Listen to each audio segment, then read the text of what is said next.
Ladies and gentlemen, our national anthem sung by members of the West Potomac High School Chorus.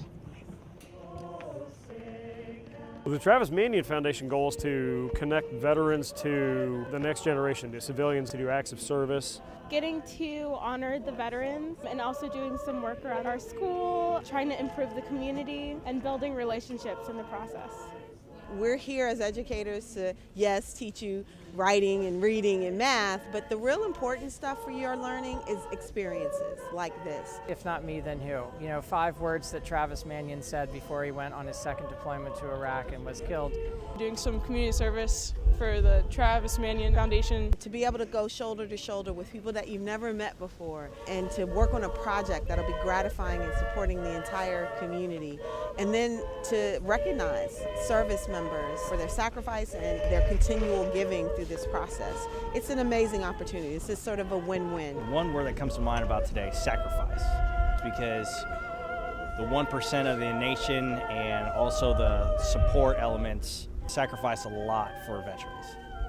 Having something like the Travis Manion Foundation with a focus on developing the character of our next generation connects those less than 1% of Americans who are military and veterans with our younger people. Today I'm here to support and participate in the Veterans Day of Service, and dance team also did a dance to just acknowledge our veterans and thank them for everything that they've done.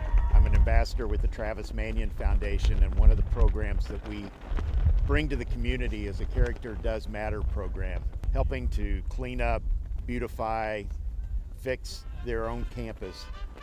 Shows that the character does matter. I am building tables and painting tables and just picking up trash around the school, you know, just making sure that our learning environment is good for everyone and it's safe and it's clean, you know. A lot of people talk about the greatest generation were those back in the 1940s that served during World War II. We are building a pathway because we all cut through here. But I would venture that the students that were here today, that were working to beautify their campus and contribute back to their community, are the best of their generation.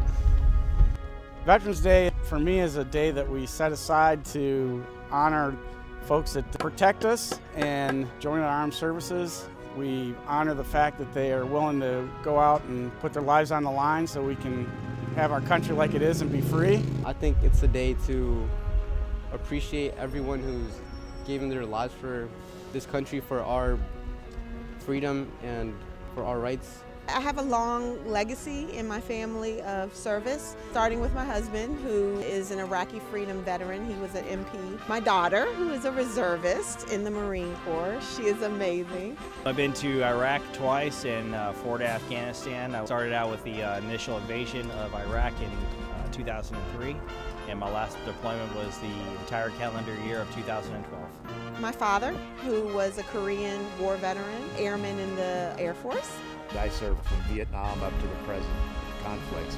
I joined the Navy in 1973 and retired 32 years later. My grandfather, he was a veteran. Both my grandfathers, one was in the Navy, the other was in the Marines. My grandpa was in the Navy. My dad was Air Force. My family's been in the Army, so I want to follow in their footsteps. My 2 grandfathers, who were both Tuskegee Airmen. To hear them talk about what it was like to be educated black men who were not seen as equal to the other service members, to the point where they had to fight. It moves me, and I use those stories to drive me, and I use them with my children to say, you know, there's absolutely nothing that you cannot do. Their sacrifice means the world to me. Avery's my service dog. He actually helps me with a lot of socialization as well as nightmares, night terrors. He provides security for me when I need it. It's really nice to look at the flag and just take in the beauty of it and support the veterans out there who have served the country. We also announced a scholarship winner today, and that's Diego Pinzon, who's won the Travis Manion Annual College Scholarship. I identify myself with the motto, if not me, then who, which in Spanish means, si no lo hago yo, entonces quién. As a way to be different from others, having the courage, leadership, integrity, and service to serve those who don't have the opportunity that are given to me. Thank you everybody for being part of this life-changing event. Thanks, Travis, and God bless America.